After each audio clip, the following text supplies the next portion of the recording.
Olá, é com bastante alegria que chegamos mais uma vez até você, através do canal Edificando o Reino, sempre trazendo uma palavra de edificação com assuntos muito importantes concernentes ao Reino de Deus. E nós queremos considerar um pouco nessa semana um assunto muito importante. Há uma pergunta que paira muitas vezes na mente de muitos cristãos.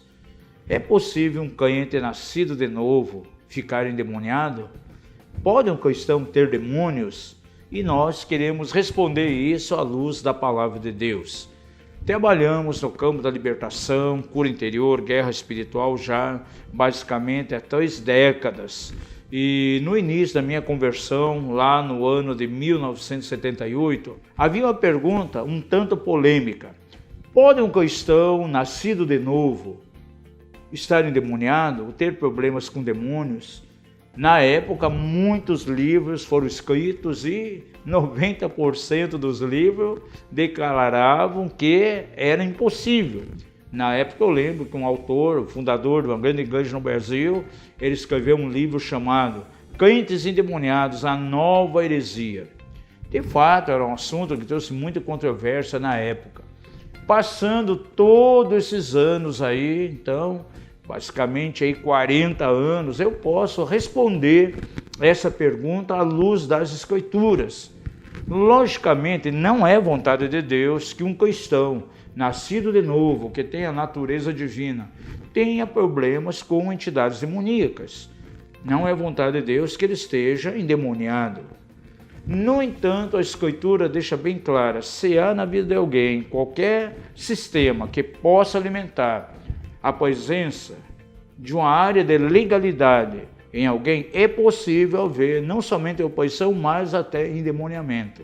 E nós temos encontrado isso muito nos nossos seminários. E eu quero considerar alguns fatores aqui dentro da palavra de Deus.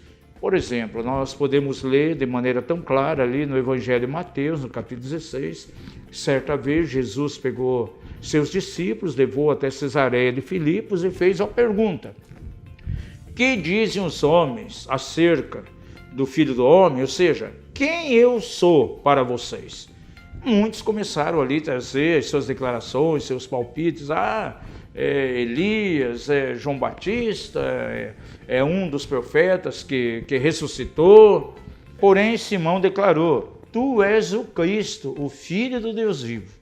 E veio de imediato na boca de Jesus a seguinte declaração, bem-aventurado ou mais do que feliz é você, Simão, porque não foi a carne e o sangue que te revelou, mas o Pai que está nos céus. Naquele momento, Pedro tinha tido uma revelação de quem? Do próprio Senhor Jesus. Uma revelação de Deus naquele momento. Mas passa alguns momentos, Jesus começa a falar acerca da necessidade que tinha de ir até Jerusalém. Ele padeceria, seria crucificado ali, e você percebe que Pedro começa a arrepender. Não, mestre, não vai acontecer isso com você e tal. E naquele momento Jesus repreendeu a Pedro falando o seguinte, para trás de mim, Satanás, que me serve de escândalo, que não conhece as coisas que são de Deus, mas só que são dos homens. Ele não se dirigiu diretamente a Pedro, mas sim a Satanás.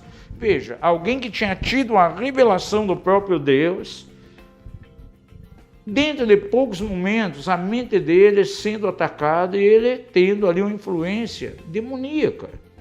Então, há muitos cristãos que acontece exatamente esse tipo de coisa. É surpreendente quando nós estudamos a carta de Paulo, à igreja de Éfeso.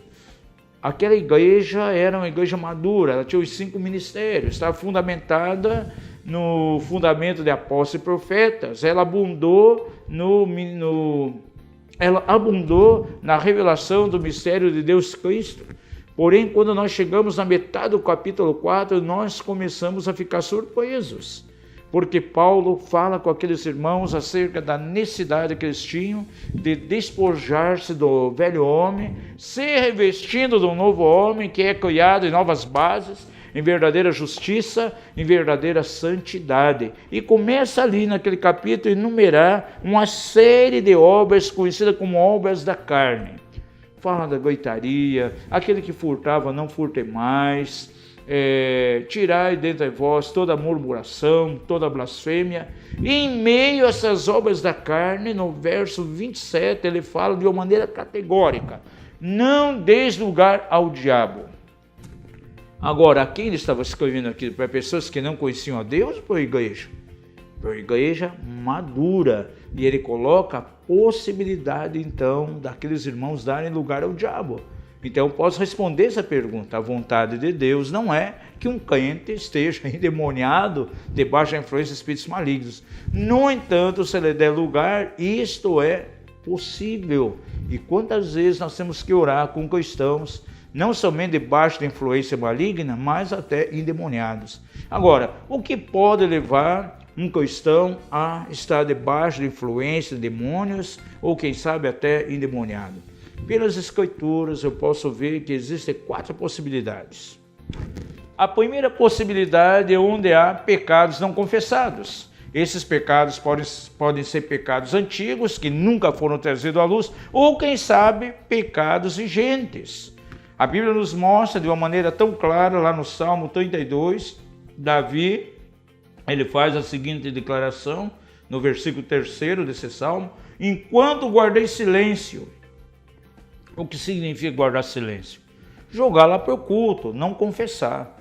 Algumas coisas aconteceram, trazendo sobre ele um efeito no seu corpo físico, na sua alma e no seu espírito. Ele diz assim: consumiram-se os meus ossos. Algo aconteceu em seu físico. Muitas pessoas tendo sérios problemas de enfermidade no físico, devido à questão de pecados não confessados. Conheci só de um homem de 56 anos, tinha um problema seríssimo na coluna. Quanto dinheiro havia gasto em médicos, exames, sem nunca resolver a situação. No entanto, ele mantinha um caso extraconjugal, até o dia que ele chamou seu pastor, chamou sua esposa, confessou isso, trouxe à luz, deixou esse pecado, deu as costas a essa ação pecaminosa. A sua esposa o perdoou, foi feito um trabalho de restauração, ele foi curado, nunca mais teve aquela influência, aquela consequência no seu corpo. Pessoas podem carregar pecados sem confessar, e isso trazer enfermidades a ele, e consequentemente a exploração maligna lá no físico. Em segundo lugar, Davi diz assim: pelo meu bramido durante o dia todo. Aqui fala de um coração desassossegado, de um coração constantemente instável diante do Senhor, uma alma desajustada. E quantas pessoas estão com a alma desajustada? Problemas de depressão, insônia, porque tem pecados não confessados. Então o interior dele está uma verdadeira revolução, uma verdadeira bagunça. E quantos desses não conseguem muitas vezes nem dormir à noite por causa da situação. Em terceiro lugar, nós vemos aqui que o espírito dele foi afetado. Ele diz assim: de dia e de noite a tua mão pesava sobre mim, e o meu humor se tornou em sequidão de estio. O seu espírito completamente massacrado pelo peso que estava vindo do pecado não confessado. Ele não conseguia mais desfrutar da alegria no seu espírito. Tanto é que a oração que ele fez após essa confissão foi a seguinte: Senhor, volta-me a dar a alegria da salvação, e os pecadores a ti se converterão. E eu pergunto a você: há quanto tempo você não leva ninguém a Jesus? Os pecadores não estão se convertendo através de você. Talvez você anda numa angústia, falta de alegria. Por quê? Por causa de pecado não confessado. Então o pecado não confessado vai abrir muitas vezes portas para que o inimigo venha operar na vida de alguém. E essa influência pode vir no espírito, na alma e no corpo. A segunda porta que pode ser aberta para uma influência maligna são aquelas feridas da alma que não foram curadas. Os ressentimentos, falta de perdão, os complexos que as pessoas carregam, a inferioridade, a superioridade. Por isso a cura interior é muito importante num processo de libertação.